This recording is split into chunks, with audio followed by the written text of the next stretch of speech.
This is You're Probably Right. Entertainment first, everything else is just bonus. Opinions, all ours. Sometimes backed by research, but never the final word. There are always exceptions, so take it with a grain of salt and a slight dusting of chili powder. That's the fight and the fright, we're searching for truth. Yeah. The quiet answer stays inside. Come on. You are probably right, it cuts but it heals, it stings but it feels. That's right. You are probably right, I'm born to the cure, the pain in my soul. From gliding to ignite, we're finding the way. From biting to inside, what shadows give way. You are probably You are right. probably right. Yeah. What's up, y'all? This is MCM, and you're listening to You're Probably Right. I'm so happy you're here. This is gonna be a long one. Now, generally, I would actually cut this in half, but I'm not going to today. Sit with me, get a cup of coffee. Got mine right here. I was actually going to eat at the same time, but I know that'll probably tick somebody off. If you go back into my earlier episodes, there's probably one specific episode. I think it was, what was it? Don't podcast while chewing gum. Some nonsense. Anyhow, I'm happy you're here. Today's episode is called Why Empaths Keep Loving Avoidance and How to Finally Let Go. And I'm not saying necessarily you have to let go. Maybe it's your husband, maybe it's your wife, and you're in it for the long haul. You signed that agreement, that contract that you are going to be married till death do you part. Well, I strongly suggest you do your best and give everything you have to that relationship, that marriage. For you who are not married, and maybe the situation is strained and you're having all kinds of issues, or you're on again, off again, or whatever the situation is, and you're not married, so you just, I'm not going to tell anybody to pop and fizzle anything, right? But the bottom line is I'm here for you. I'm not trying to vilify anybody. I'm not trying to make anybody sound bad. I put a lot into this one, so hopefully this will help. Like popping in this thing. I'm gonna get right into it. I was gonna tell you what I guess I could tell you what you will understand by the end of this. How empaths nervous system bonds through hope instead of reality. Why avoidants retreat. I'm telling you, man, my reading is messed sometimes. Why avoidants retreat? It's like when my brain is like half reading and half kind of just in a daze or something. It's really strange. I've dealt with this since I was a little kid. Anyhow, why avoidants retreat right when connection feels close. How to separate chemistry from compatibility. The difference between intensity and intimacy. Oh, that's going to be really fun saying that every time. What emotional sobriety actually looks like, and how to build genuine, secure attachment without losing your warmth. Anyhow, hopefully you're going to learn a lot from this one. I really, really went over it and tried to get it. I don't like there's a lot of stuff on the internet, on YouTube, probably on Spotify as well, where everybody just seems to be regurgitating the same information. The difference with this podcast and this particular episode, which of course is for entertainment purposes only, I've went through some of this stuff. So it's kind of like listening to somebody's best album. Maybe it's a rapper, maybe it's a singer, whatever it is, rock star, R&B star, hip hop star. And you'll find that their best work is when they were tortured, sad, didn't know what to do. It's funny, I was listening to, lately I've been listening to a lot of Scott. She's a Swedish artist, and I just like her stuff. And the reason why I said the reason why I listened to that was because of, what was it? It was not Nigel Benn. Anyway, Nigel Benn's son and Eubanks Jr. had a fight. And at the beginning of the fight, actually the ring walk for Eubanks Jr. was this song that just came on when the father and the son were standing there, and they go through their songs or whatever it is like that, and this song came on and it was just so amazing. And I don't know about you, but if you're a person who can probably go through the years of your life through music and probably tell people how you were feeling when a specific song came out, or maybe a specific song that you were listening to for 1 year, for a long time, or for months, and you're just stuck on that song. Anyway, Overcome was kind of that song for me. And apparently the story behind it as to why they used it for the ring walk was because the father, Eubanks Sr., heard the song. I think it was a TikTok. I'm not on TikTok, so I don't know, but apparently they were just using the instrumental.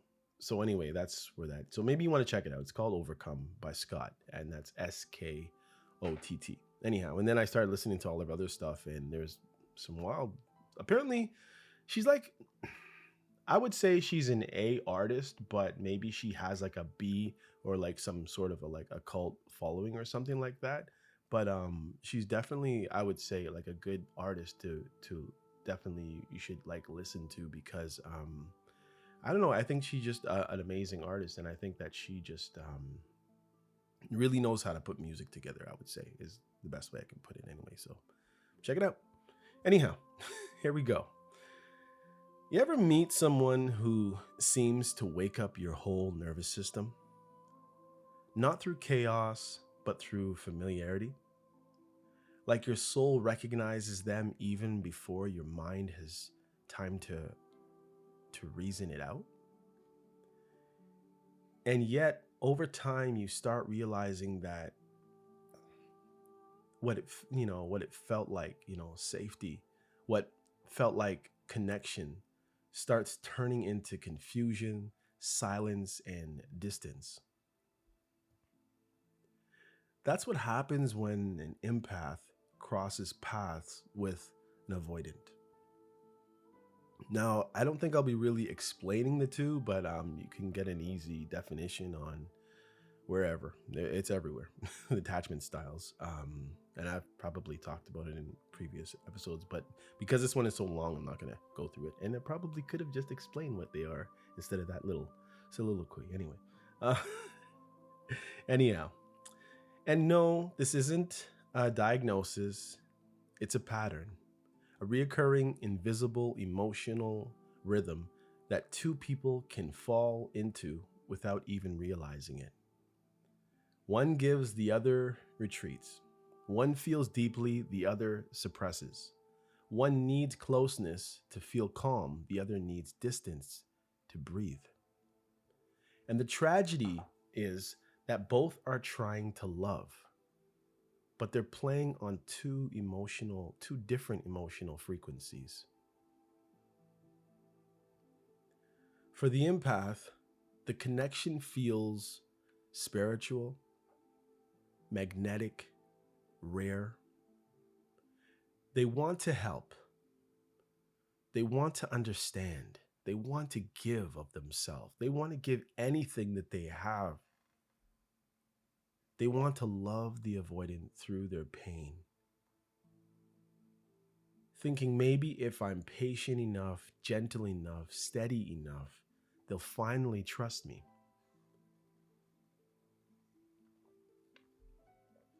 And if you're an empath, you've probably found out that that's been very, very, very, very, very, very, very difficult to do for an avoidant. But the avoidant, whether they realize it or not, doesn't live inside that same emotional system. They're not interpreting love through closeness. They interpret love through control of their own space. They feel safest when no one has too much power over their emotions, even if that means sabotaging real intimacy to keep balance in their favor. See, for empaths, love means we. For an avoidant, love means me, safely, beside you. I don't want to be engulfed. I don't want you to take over my life. I need my autonomy. And that difference alone is enough to slowly dismantle an otherwise incredible bond. Because you both feel it. They both feel it. But they're pulling in opposite directions, which is really sad. And it's like you meet in the middle at the beginning, and then you start going in two different directions. And you try to claw your way back sometimes, from one end anyway. If you've ever been with someone avoidant, you know this pattern too well. They're warm, then cold, engaged, then distracted. They tell you things like, I don't want to hurt you, right before they do. Or, I'm just going through a lot right now, right before they ghost you for a week. And when you confront them, they'll act confused, like your pain is an overreaction to such a small thing. But it's not small. Because when an empath loves, they love through immersion, emotionally, physically, mentally.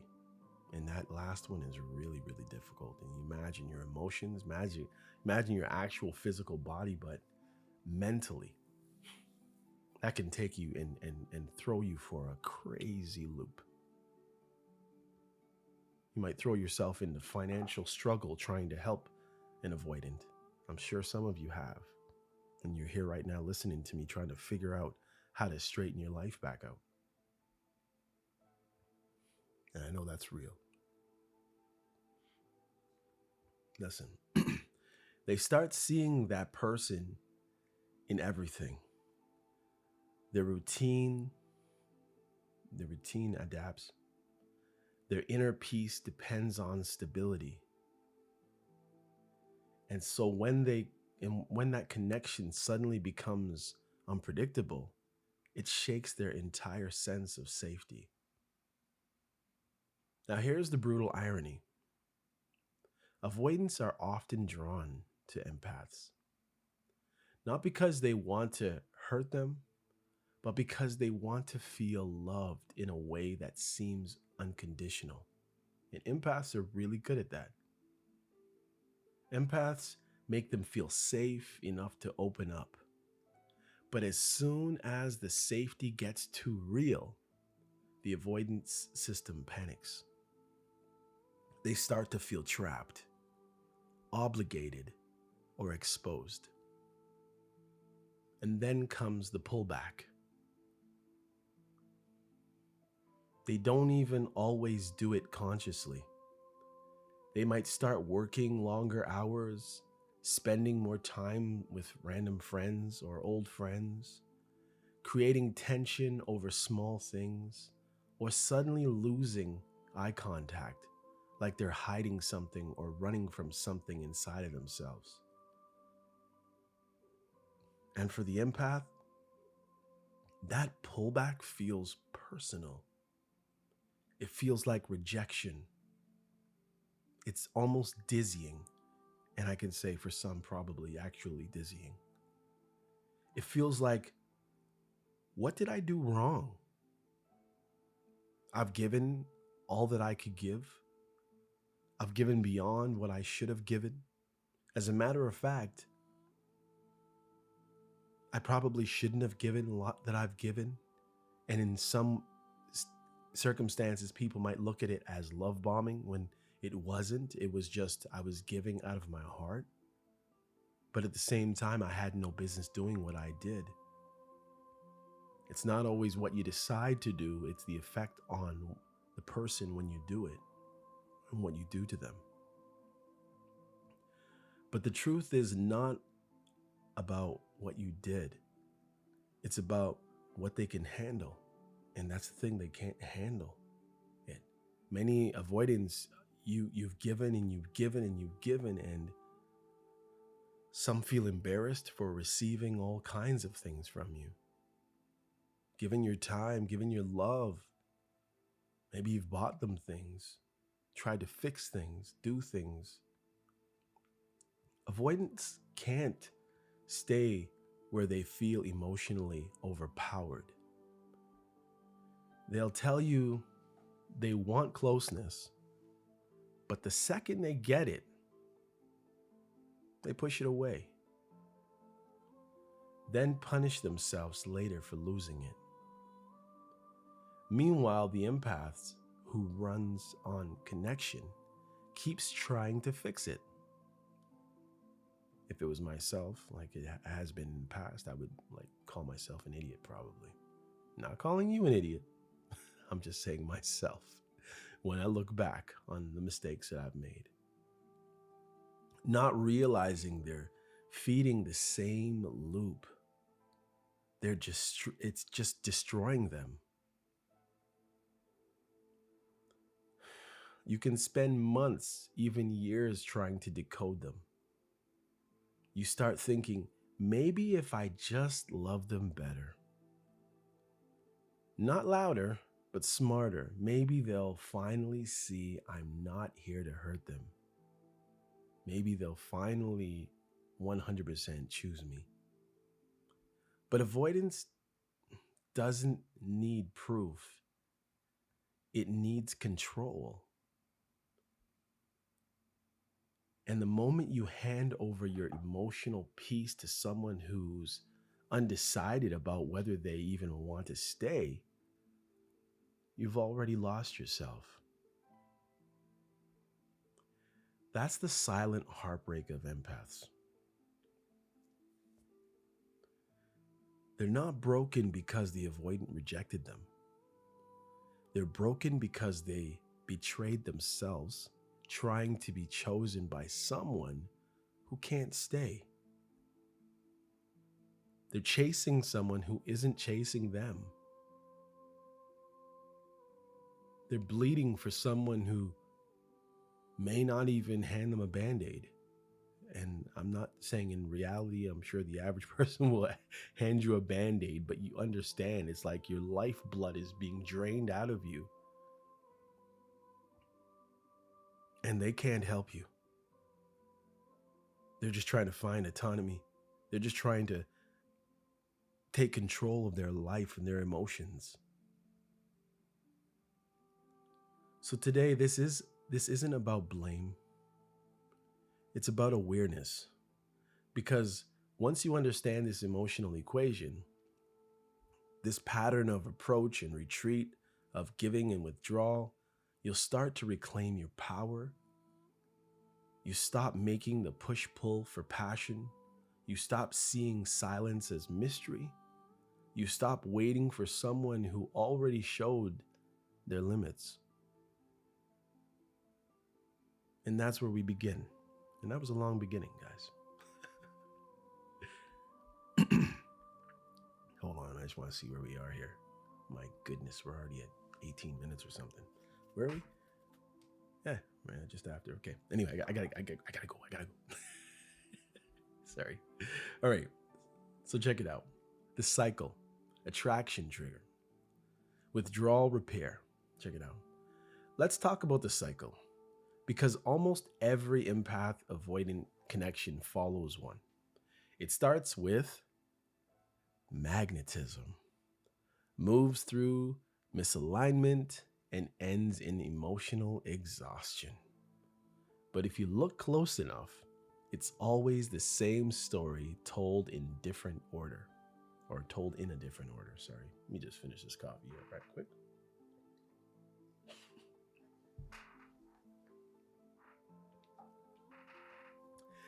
At first, the attraction feels natural. Yeah, natural. Remember that? Maybe you're not a person who was looking for love on the internet. Maybe you just found it somewhere around you, maybe on your street where you live, maybe in the building where you live, or your workplace, or at the mall that you frequent, or maybe you do an activity or something, or a hobby, right? It just feels like it was natural. The avoidant is drawn to the empath's warmth, their emotional fluency, their steady eyes that say, "You're safe here." And then the empath pulls toward the avoidant's calm, their composure, that subtle air of mystery, that feels grounding in a world full of noise. They mistake their quiet for security, not realizing it's really emotional distance disguised as strength. It starts light, a conversation that feels easy, small touches, shared humor. The avoidant opens up about something painful, an ex who hurt them, a betrayal, a family pressure, and the empath listens deeply. For the avoidant, that kind of listening feels like oxygen. For the empath, that kind of honesty feels like intimacy. So the bond accelerates before either of them have even agreed or know what it is. And this is where the triggers happen. The trigger, yeah. The moment the connection feels too close, too safe, too real, guess what? The avoidance internal alarm goes off. Something deep inside whispers, "You're losing control." That's when they start pulling back. They'll stop answering as quickly, won't text you back as quick, right? They'll shift their tone, more neutral, more practical. They might even find small reasons to criticize or argue, anything to put space back into the equation. They feel like they're being swallowed whole, like maybe Jonah and the whale or something. Because the avoidant doesn't retreat from you, they retreat from their own emotional exposure. They've been exposed. And here's where the empaths begin to panic, of course. The silence feels like rejection. The distant feels like danger, because empaths read energy. They can feel when something's off, even before it's said. So they start adjusting, they soften, they over-explain, they over-communicate, they give more love to prove they're not a threat. Maybe they'll buy gifts, give presents out of nowhere for no reason. Bend over backwards, entreat. That's right, I said entreat. Look it up. But that generosity, that deep emotional availability is actually the exact thing that overwhelms the avoidance system. So how about that? You're here trying to fix things. You're trying to make things better. You're trying to make things safe. And you're actually making it worse. Through generosity, through emotional availability, totally alien to an empath or an anxious or someone who might be both.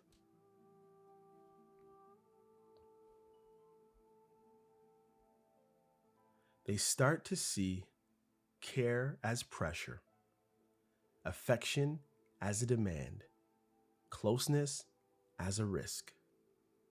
So the more you reach for them, the more they step back.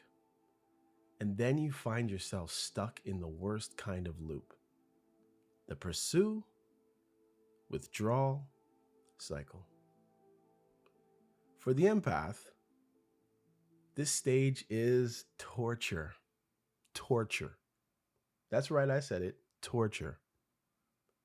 You can't understand why the person who once lit up around you now looks through you. You start doubting yourself. Maybe you were too emotional, too intense, too needy, right, avoidance? If you're listening. But no amount of self-correction ever fixes it. Because the issue isn't your intensity, it's their actual capacity for it. Avoidants crave connection, but fear dependence. They can't depend on you. And that's why you've probably offered gifts and offered help and they can't take it. They just can't. It feels like they're giving over the keys, their mortgage, their house, their life to you. If they feel like they even owe you something when you're doing things for them because you love them. They love being loved, but they hate feeling responsible for your emotional world. So even though they may still want you, they'll disconnect. That's right. They want you, but they're going to disconnect. Just enough to keep the upper hand. And then they wait. Because eventually the empath breaks. They stop chasing. They pull back to heal. And that's when the avoidant feels safe again. Because the emotional temperature drops. They'll suddenly become warm again, playful, even nostalgic. You'll get a text at 10:45 that says, "Hey, hope you're okay." And there you are again, halfway out the door, halfway reeled back in. Every time I get out, they pull me back in, right? It's not malicious, though. Most avoidants don't realize they're even doing it. They don't want to lose you, remember? So when they feel that you've pulled away, they gotta claw you back a little bit with some random text message or something. But every re-entry, every just checking in is their way of testing if the door is still open. Not because they're ready for closeness, but because they don't want to lose access. For the empath, though the message reignites hope, you start thinking, maybe this time will be different. But guess what? It won't. And I'm not even being flippant about that, and I know that hurts. Because the truth is, repair never lasts when the same patterns remain unexamined. If they come back the same way they left, then everything is going to happen again. It's like doing the same thing over again and expecting a different result. You have to check it at the door. You have to be able to go over what went wrong last time, even if you're in your fourth loop, and realize what things need to change before you can actually expect a different outcome. You'll get moments of warmth, hours of laughter, intimacy, flashes of intimacy that feel like the start of something again, until their system reaches an emotional ceiling again. And then it all resets. Silence, withdrawal, indifference.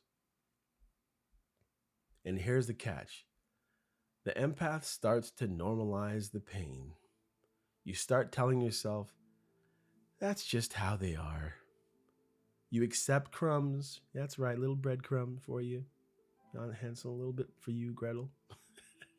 Because you've convinced yourself they're better than nothing, than having nothing.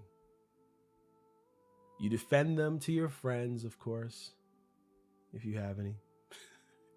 You make excuses like, they have just been through a lot. And slowly your self-worth starts bending around their avoidance again. This is where emotional exhaustion sets in. You're not even chasing anymore. You're surviving the in-between. You're performing stability while dying inside, literally dying inside, emotionally, mentally. Maybe you can't focus on work. Maybe you can't focus on taking care of things at home. And the avoidant who reads your restraints as calm thinks everything's fine again. It's not, though. You're slowly, as an empath or an anxious, disappearing. Trying to fit yourself into a shoe that's too small or too big. That's the cruel irony of this cycle. The empath keeps shrinking to stay close, while the avoidant keeps distancing to stay safe. And in the end, you both lose. Because the empath becomes resentful and drained, and the avoidant ends up alone, confirming the fear, the very fear that started the cycle in the actual first place. Did you hear that? Because the empath becomes resentful and drained, and the avoidant ends up alone, confirming the fear that started the cycle in the first place. So if you've ever been in that pattern, here's the hardest truth.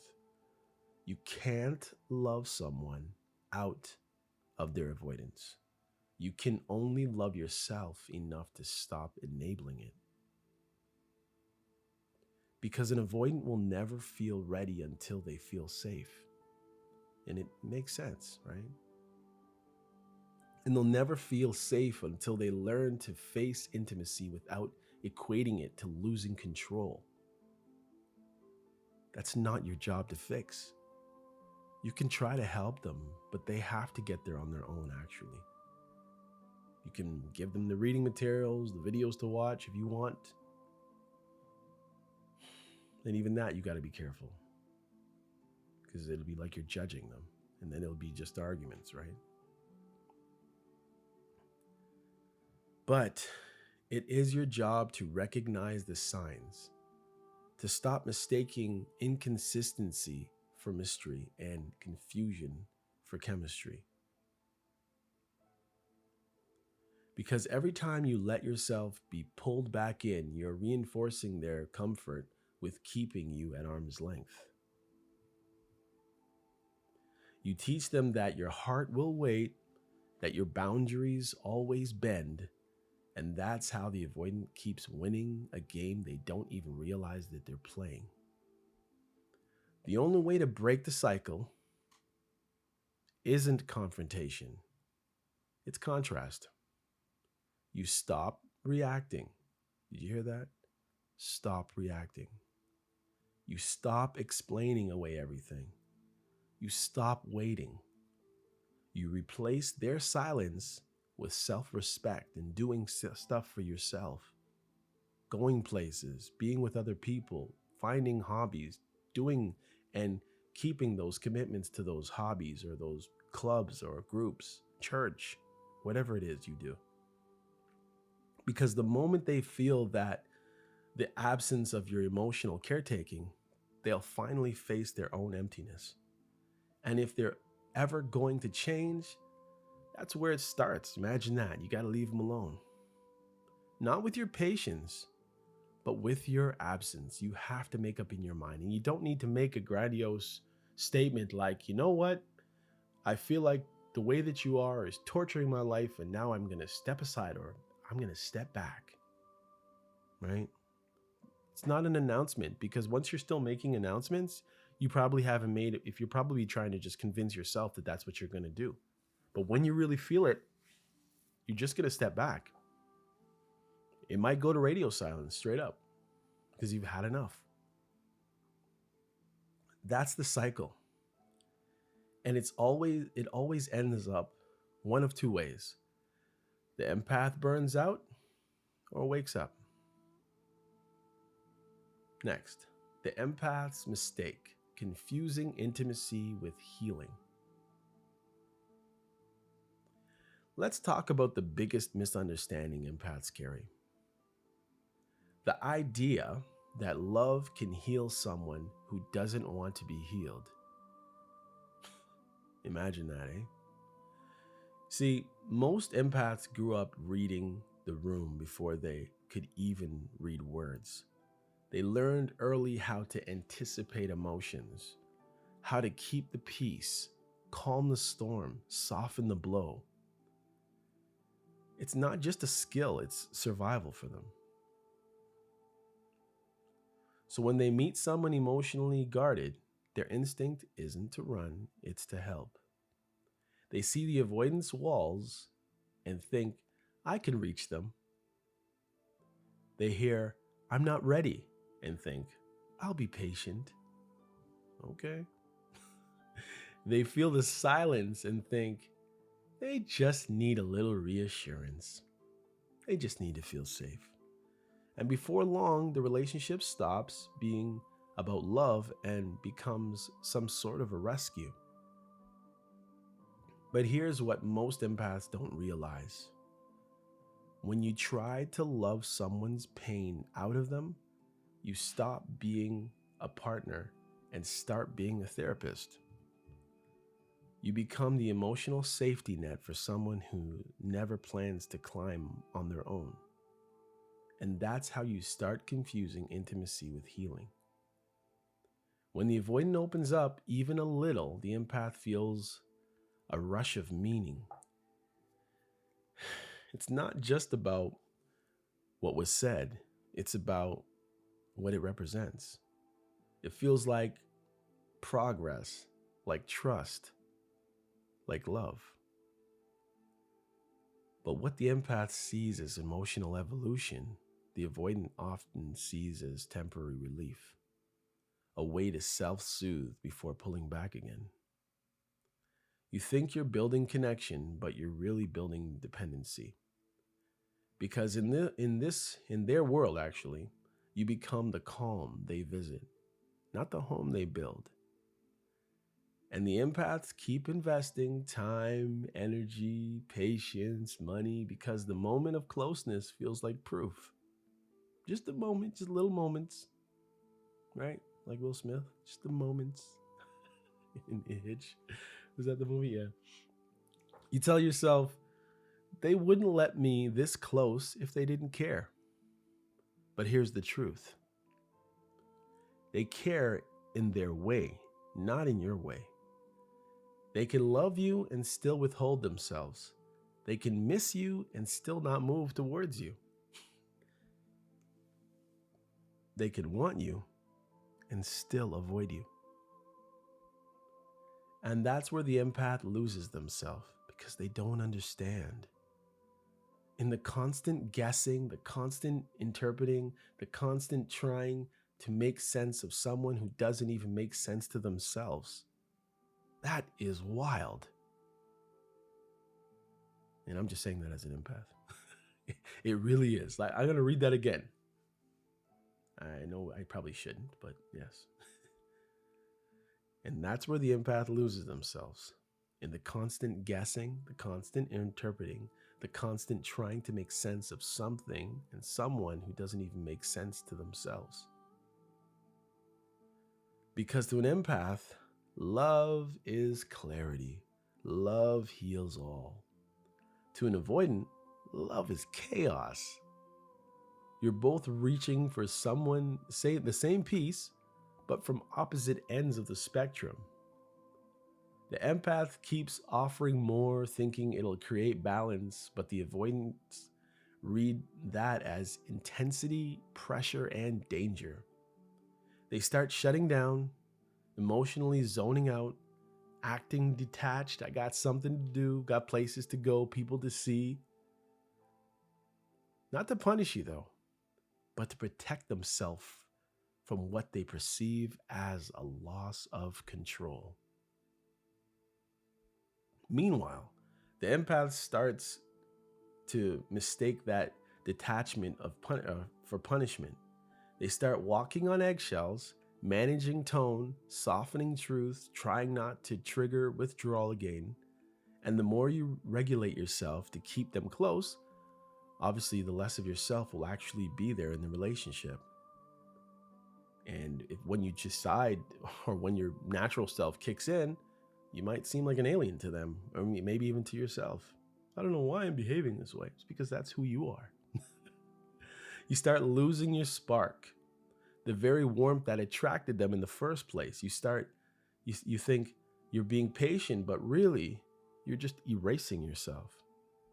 Here's the paradox. Avoidants are drawn to empaths because of the warmth, that depth, that safe presence. But once they have it, they start to suffocate under it. They don't want to lose it, but they can't stay close to it either. It's like emotional claustrophobia. So they pull away. And the empath does what empaths do. They wait, they forgive, they hold on. And in doing so, they start to believe that endurance equals love. But that's not love, buddy. That's overfunctioning. That's trauma disguised as devotion.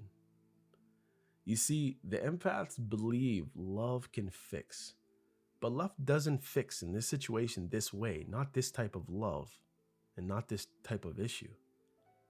It mirrors, right? Love mirrors.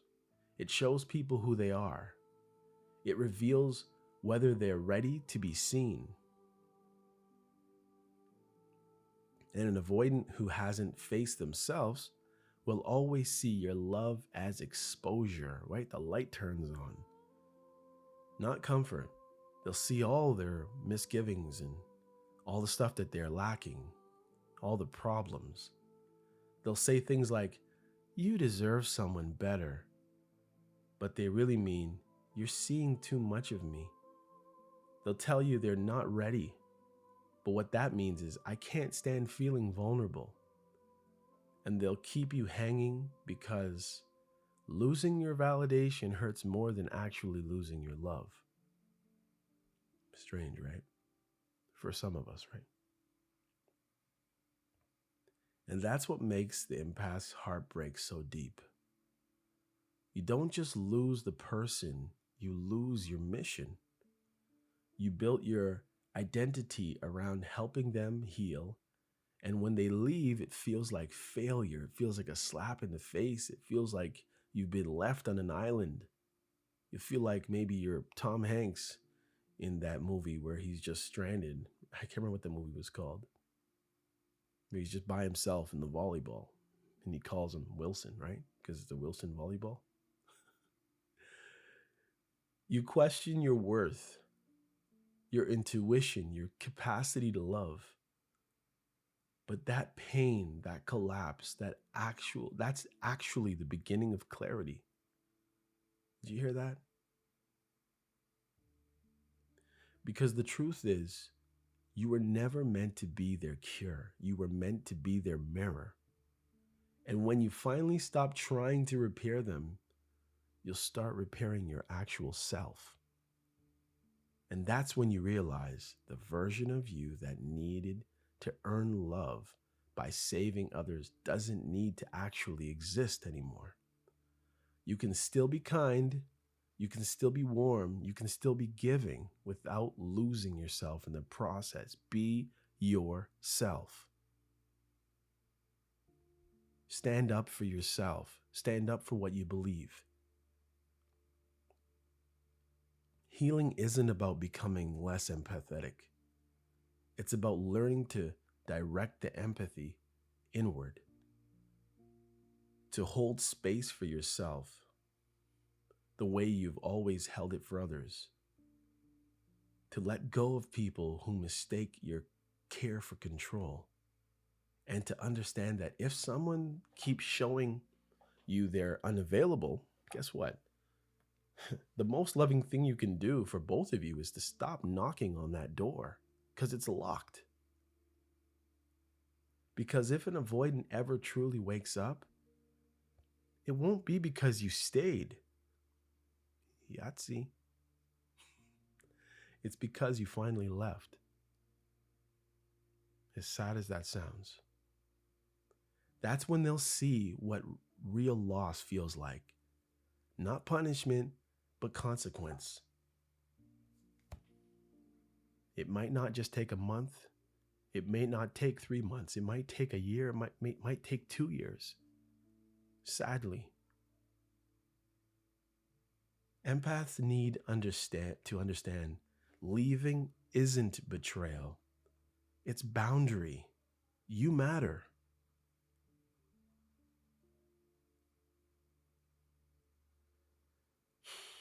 It's how you teach love to respect you back. And that's not cold, that's moving forward. The avoidant logic, why they pull away when it's real.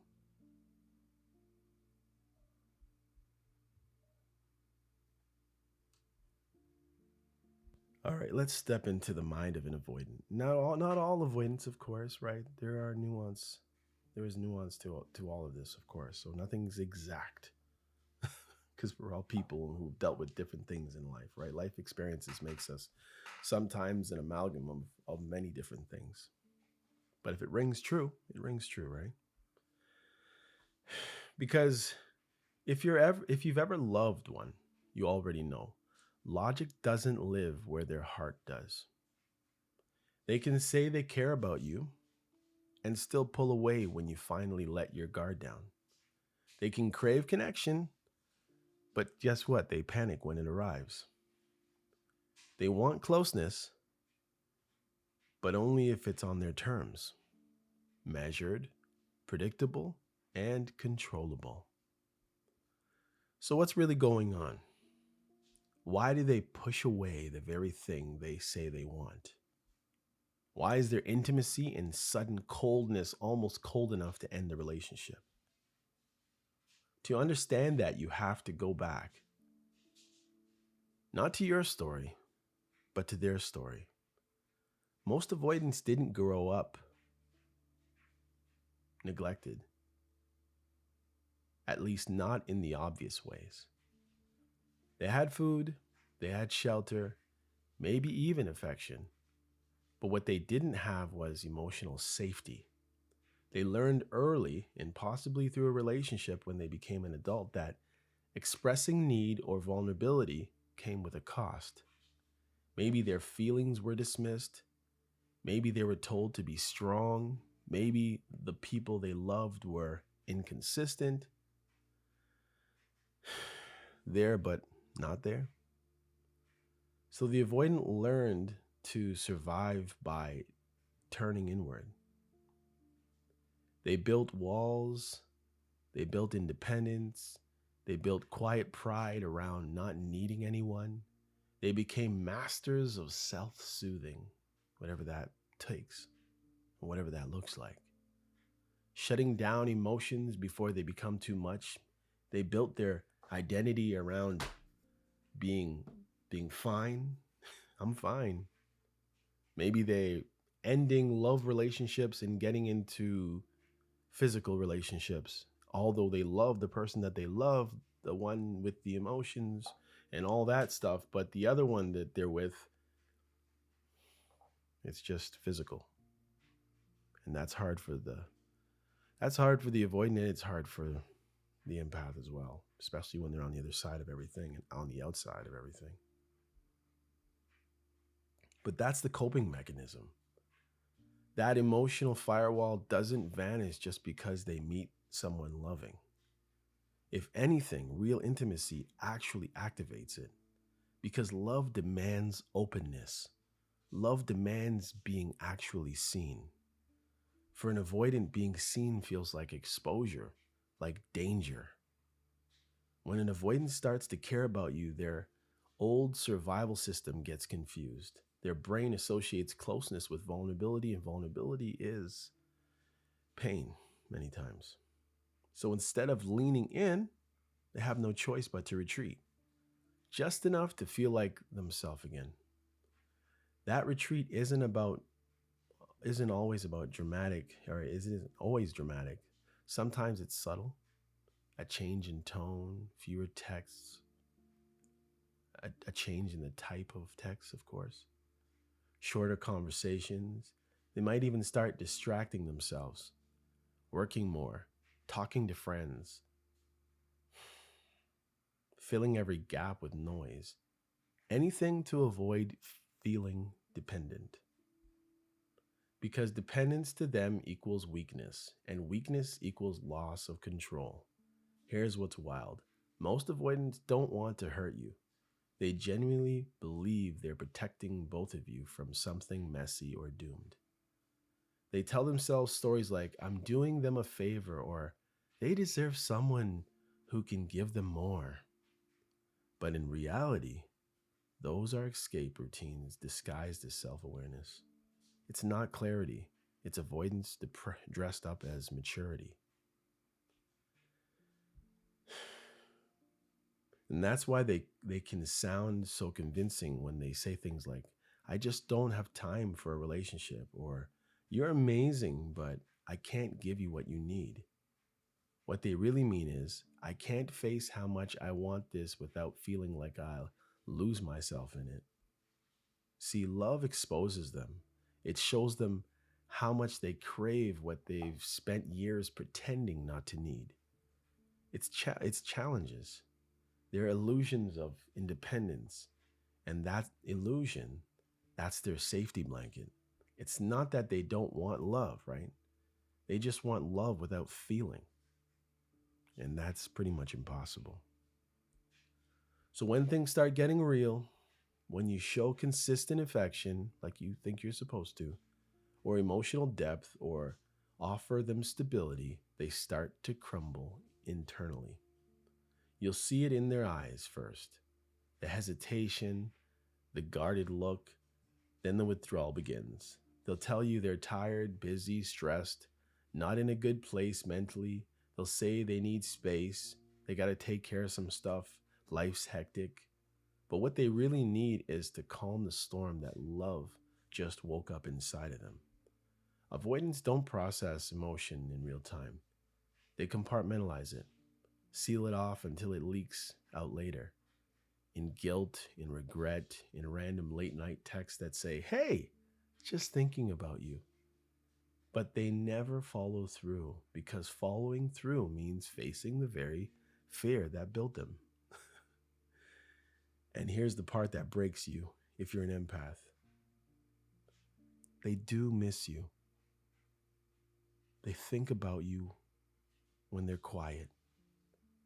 They replay the good moments, sometimes even more vividly than you do. But instead of reaching out to rebuild, they reminisce to relive guilt. Actually, sorry, to relieve guilt. Imagine to relive it. I guess they probably do that same time too. It's their way of keeping the memory alive without facing the person that they hurt. Sorry. I gotta sneeze. I can hold it. Sorry. I tried to pause this thing. Sorry, guys. Avoidants live in paradox. At least you know this isn't an AI voice, guys. As much as my voice changes over the time of this podcast, it's just as I'm doing this in the night, and as the night gets closer to 12, for some reason, my voice goes deeper and deeper. So I try to keep it constant, but it doesn't necessarily stay that way. Anyways, sorry. Avoidants live in paradox. They want love's comfort without its demands. They want intimacy without accountability. They want to be chosen without actually having to choose. And so they hover, not gone, but not truly present. They stay just close enough to keep you confused. You'll know an avoidance pattern by this simple rhythm. They'll show interest when you're distant. They'll withdraw when you're warm. They'll say, I miss you, when you finally stop waiting. And every time they sense you moving on, they'll find just enough words or gestures to reset your hope. It's a bugger, man. They don't do this out of cruelty, though. They do it out of fear. Because losing your attention means losing their emotional stability they borrow from you. You were their emotional anchor, even if they never admitted it. And so the avoidance logic isn't really logic at all. It's defense. A perfectly rehearsed system designed to protect their heart at all costs, even if that means destroying what could have healed it. When they push you away, they're not saying, I don't love you. They're saying, I don't trust love will keep me safe. When they ghost you, they're not declaring power. They're avoiding the shame of being vulnerable. And when they circle back months later, casually, soft, like nothing even happened, that's not closure, that's craving. That's loneliness disguised as curiosity. So what do you do when you love someone like that? You stop trying to speak to their wounds and start listening to your own. Because the more you try to decode them, the more you lose the part of yourself that already knows this isn't how love is supposed to feel.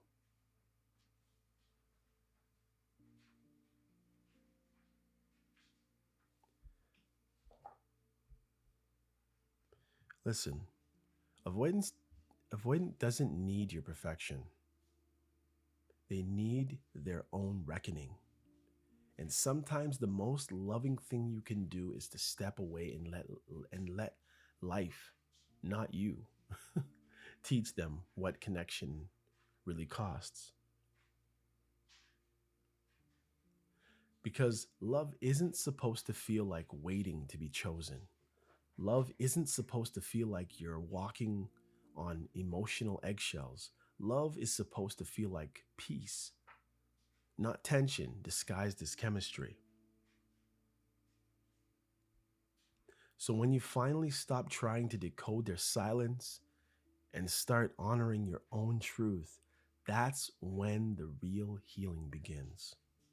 The empath's awakening, reclaiming power without becoming cold, which is difficult because at some level, I'm sure you're upset. There comes a point, usually after the tears, the silence, the frustration, the struggle, the annoyance of the whole thing, and the waiting, when the empath realizes something quite quietly powerful. It was never about being loved back the same way. It was about learning that not everyone can meet you at the depth you offer. That realization hits like a clean, fresh air after a storm. You stop replaying what you said wrong, what you could have done differently, how you could have been better, or why they didn't choose you actually. Instead, you start seeing the pattern, not as a wound, but as a mirror showing you how much you've grown. Because healing from an avoidant isn't about becoming cold or colder, it's about becoming clearer. Empaths often fear losing their warmth. They say things like, I don't want to become hardened or I don't want to stop caring. But here's the truth. You can still love deeply without losing yourself in the process. You can have empathy without self erasure. You can be gentle and still have actual boundaries. The awakening starts when you realize that distance doesn't always mean disconnection. Sometimes it's protection. Sometimes silence is actually sacred. I keep saying actually, I don't know why.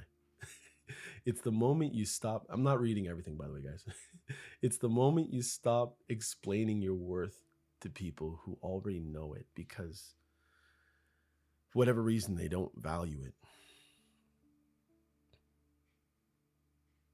At the first shift, the real one happens when you stop trying to decode their absence and start understanding your own energy. Why are they gone? Stop trying to figure it out. You don't know. You're only you. You're not them.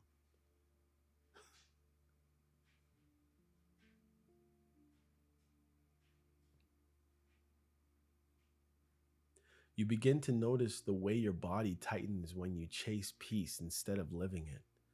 You catch yourself checking your phone less. Yeah, that's right. We know you're checking your phone. Look, did they text? Nope. Nope. It's by your head. Nobody. Nope. Nothing. Nope. That's your mom. Nope. That's your friend. You start noticing how calm feels foreign, but right. At first, it feels strange, right? Loving someone and not acting on it. You want to send them a message, right? To make it right, to remind them of, you know, your exit. But then a new voice appears inside, one that says, listen, bud, you've done enough. And for the first time, you actually listen. You don't owe them another text. Just because they sent their feelers out, it doesn't mean you have to respond. If anything, you're probably better off not if you want healing to start, if you want clarity and change to happen, a shift in their way of thinking and a shift in your life. You need them to realize on their own. You can bring them to the water, and your water, you brought them to the water. When you leave them at the water, they have to drink.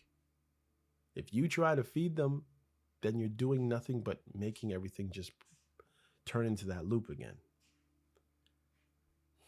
That's what awakening looks like for an empath. It's not loud. Hey guys, I quit. No, it's quiet. I'm not afraid anymore, like Kevin in Home Alone. No. It's not revenge. It's release. You don't need to prove they lost something special. You are special.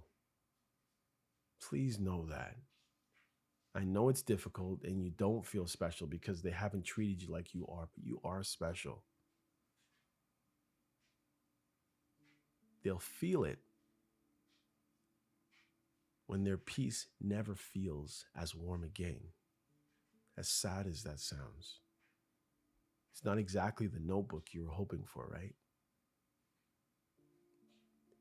But the goal isn't to make them regret. It's to stop you from relapsing into pain disguised as devotion.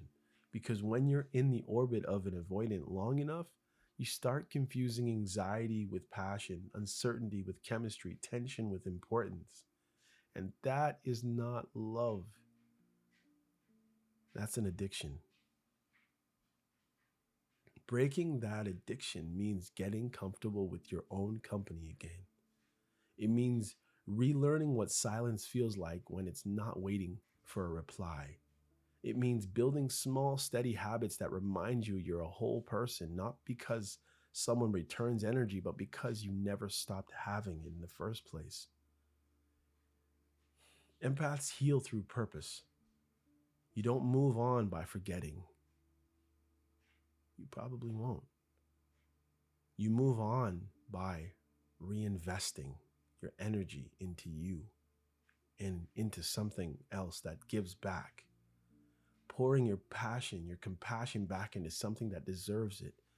What you do, maybe there's a craft you do, your faith, your health, your friendships, your family. You stop trying to rescue others and start rebuilding your own foundation. And somewhere in the rebuilding, your sense of power returns. It doesn't come back all at once. It arrives in fragments. The first time you say no without guilt. The first time you don't explain why you're quiet. The first time you see them walk by and feel nothing. What peace. That's the moment you know you're free, when their presence doesn't pull on your nerves, on your nervous system anymore. You can still care, wish them well, but they no longer live rent-free in your emotional space anymore. And if you ever cross paths again, which life tends to make happen, you'll notice something different. You won't shrink this time. You won't scan their tone or their body language for clues. You'll listen, maybe even smile, but inside you'll know you've outgrown that dynamic. Empaths think healing means closure from the other person. It doesn't. It means realizing you don't need closure to be at peace. You were never crazy. You were just loving someone who wasn't emotionally equipped to hold on to it. That's not weakness. That's evidence of your capacity. And the next time you love, you'll do it differently. Not with less intensity, by the way, but with more discernment. You'll recognize red flags as lessons, not projects. You'll stop mistaking mixed signals for mystery. No, mixed signals are actual signals. Play that again 3 times. You'll stop pouring into people who confuse availability with attraction. The empath's awakening isn't the death of softness. It's the birth of wisdom. It's the strength to say, I can love you, but I won't lose myself by doing it. And that's the most magnetic energy of all, the kind that doesn't chase, doesn't prove, doesn't beg, it just is.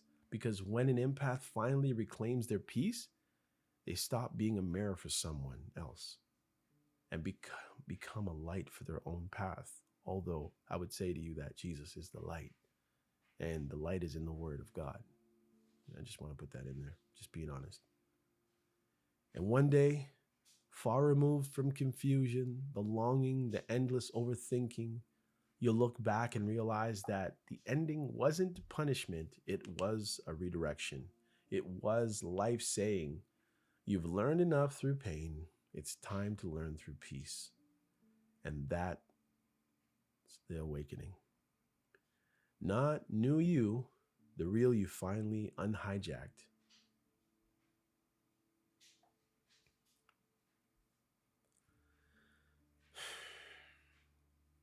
Emotional sobriety. When love stops being a high. There's a point after the storm, after the crying, the bargaining, the silence, where you start to feel something strange. It isn't joy, not yet. It isn't even closure. It's something quieter, something that doesn't demand attention and explanations. It's calm. That's emotional sobriety.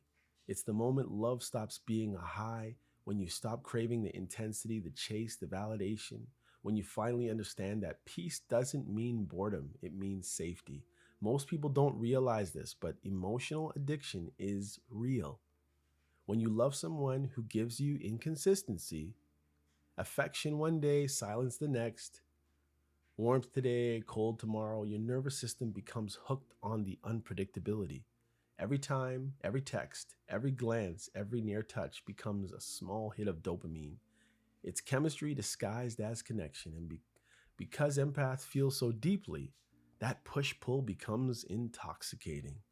You're not just addicted to the person, you're addicted to how they make you feel hope. The hope that this time they'll stay, this time they'll understand, this time they'll see. Well, we'll see. Because emotional sobriety starts when you stop chasing that high, when you realize that no one should make your nervous system feel like you're a slot machine or on a roller coaster, that you don't need the adrenaline of uncertainty to feel alive. For a while, that quiet feels unnatural. You'll catch yourself missing the chaos because it was good, felt good, right? But because it was familiar, the silence feels empty at first, like something's missing. But what's missing isn't them, it's the chemical rush your brain got used to. And that's when you start to detox, not from the person, but from the pattern. You begin to understand that your body's not just your heart not just your heart needs healing. You start eating better, sleeping deeper, thinking clearer. You'll stop waking up in panic, wondering what you did wrong, because you finally see that love doesn't require you to lose your emotional balance. When love is healthy, it doesn't spike and crash. It levels, it steadies, it gives more than it takes. And once you've known chaos, the steadiness feels revolutionary. You start recognizing that what you used to call chemistry was actually anxiety. What you used to call passion was emotional volatility. What you used to call attachment was survival. That's emotional sobriety, when you can tell the difference, when you can stop mistaking intensity for intimacy, when you stop confusing attention with affection, when you stop settling for breadcrumbs because you're finally full. The sober heart doesn't chase anymore, it observes. It trusts timing, sorry. It stops needing to prove its worth by holding on to someone who doesn't know how to receive love. You learn to sit in moments of discomfort without spiraling. You'll learn that someone else's silence isn't a reflection of your value. You learn to breathe through triggers, not to suppress them, but to outlast them. It's the same way recovering addicts learn to walk past what used to ruin them at first. It takes effort. Then it becomes natural again. And eventually, what used to destabilize you just doesn't register anymore. The late replies, the passive aggressive remarks, the emotional distance, they lose their power over you. They stop needing closure because you've built your own.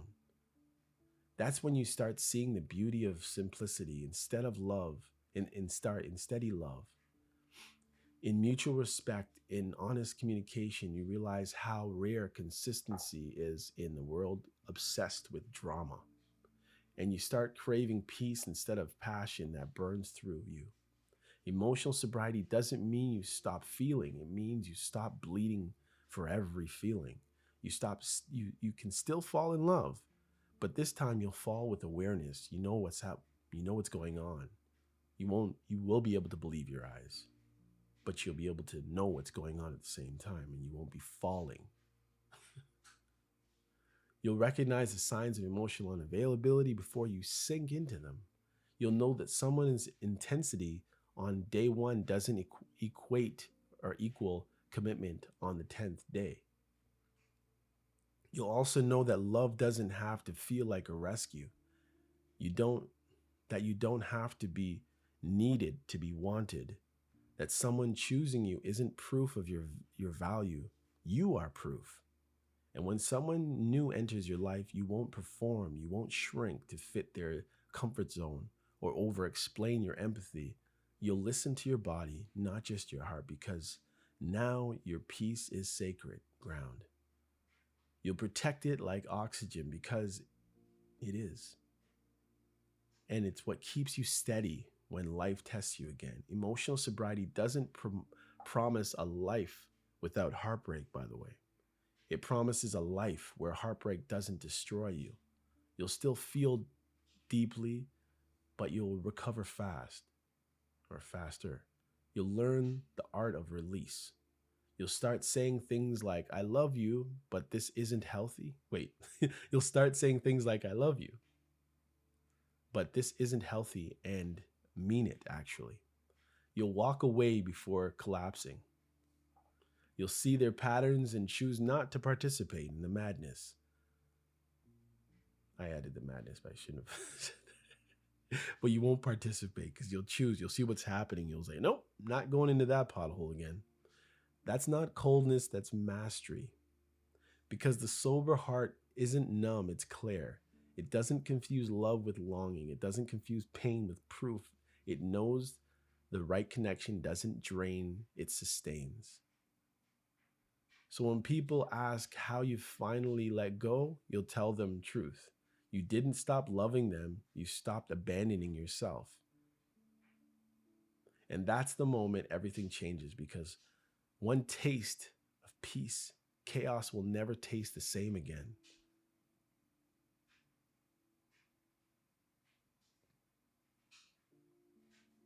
Let me just finish this up. I hope I can finish it in the next few minutes here.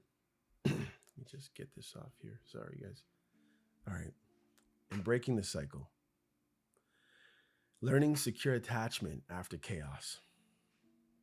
Once you've survived the chaos, once you've found calm, there's still one question that lingers quietly in the back of your mind. What now? You've detached you've healed, you've stopped chasing people that don't choose you. But what does love look like after all of this? How do you trust again when the very idea of connection feels like walking into fire you just escaped? That's where secure attachment begins. Not as some ideal that you chase, but as a daily practice. People often think secure attachment means you never get triggered again. That's not true. That you never worry, never crave, never doubt, but that's not true. It simply means you respond differently, you stop reacting from fear, and start acting out of awareness. The secure person still feels deeply. They just don't let those feelings control the story. They can say, I'm feeling anxious right now, without assuming it means the other person is leaving. They can say, I need reassurance without shame or manipulation. That's emotional security. It's not about being unshakable. It's about being self-regulating. When you've been through emotional chaos, especially with an avoidant partner, the healing can can't just stop at peace. You have to rebuild how you attach because the pattern will try to return. The brain remembers the thrill of the, volatility, the adrenaline of being almost loved. You'll meet people who feel familiar, and your body will mistake the familiarity for connection. It'll whisper, "This feels like home." But you'll know better now. You'll recognize that home used to mean emotional danger. So, how do you actually break the cycle? You start with three truths. You are responsible for your own regulation. No one else is coming to calm your heart for you. Love isn't rescue, it's reciprocity. You learn to breathe through discomfort instead of reaching for chaos. You can't heal what you continue to romanticize. If you keep glorifying the intensity, you'll never learn to value consistency. The person who made your heart race might not be the one who can help it rest. You attract what feels safe to your nervous system, not what's good for your soul. That's why you have to retrain both. And if you're looking at, I'm just saying, if you're looking at videos from past relationships or whatever they are, you gotta stop, and you might even have to delete stuff off of your phone so you kill the chance of being able to go back to it while you still have the desire to. That retraining doesn't happen overnight. It begins in small, quiet decisions. You choose people who are calm, even if they feel boring at first. You choose communication over assumption. You choose accountability over excuses. And slowly your body adjusts to peace like it's oxygen. It stops searching for crisis. It stops mistaking withdrawal for mystery. It learns that love doesn't have to hurt to feel real. And then when the right person arrives, you'll recognize them by how safe you feel, not how anxious. You'll notice that absence of drama at first. It'll feel strange, won't be exciting possibly. You might even think something's missing, but give it time. That stillness is what healthy love actually looks and sounds like. You'll also notice that you no longer rush to fill silence. You don't need to constantly constant contact to feel secure. You don't spiral when someone takes time for themselves because you've learned how to stay connected to you. The biggest transformation happens when you stop living in reaction to others and start living in alignment with yourself. Your peace stops depending on their moods. Your values stop being tied to their intentions or their attention. Your love stops being transaction. And that's what secure attachment really is. It's self-trust. It's knowing that whatever happens, you'll be able to handle it and you'll still have yourself. That if someone leaves, you won't collapse. That if love comes again, you'll let it in, but only if it respects your boundaries and you. You'll know you're healed when you stop needing to prove yourself and prove that you're healed. When you stop checking their page, when you stop crafting invisible arguments in your mind, when you quiet time, when your quiet time finally feels peaceful and not lonely. And maybe one day you'll cross paths again with the one who broke you open. They might look the same, sound the same, even say the things you once wanted to hear. But this time you'll feel different. You'll listen without leaning in. You'll remember without relapsing. You'll see them as a part of your becoming, not your belonging. And that's when you finally understand the point of all this wasn't to make you bitter. It was to teach you discernment, to teach you difference between attachment and alignment, between being needed and being valued, between being chosen and being cherished. The empath who wasn't chased, sorry, the empath, I'm rushing this, sorry guys, for a specific reason I can't tell you. The empath who once chased love to feel seen, while now embody love to feel whole. Let me slow it down. They'll realize they were never, too much. They were just with someone who couldn't meet them there. And that kind of realization changes everything. Because when you become secure, you stop chasing love that runs. You stop clinging to what confuses you. You stop interpreting inconsistency as proof you have to try harder. Instead, you move with grace away from what drains you toward what's grounding you. And the irony, the calm, secure energy, that peace you fought to build, that's what draws healthy people to you. Because emotional stability isn't boring, it's magnetic. It's the quiet confidence of someone who doesn't beg for connection. They actually embody it. So when the next chapter begins, and it will, you won't repeat the old story. You'll write a new one. One that doesn't start in chaos or end in confusion. One that's built on mutual effort, clear boundaries, and genuine peace. Because love isn't supposed to hurt.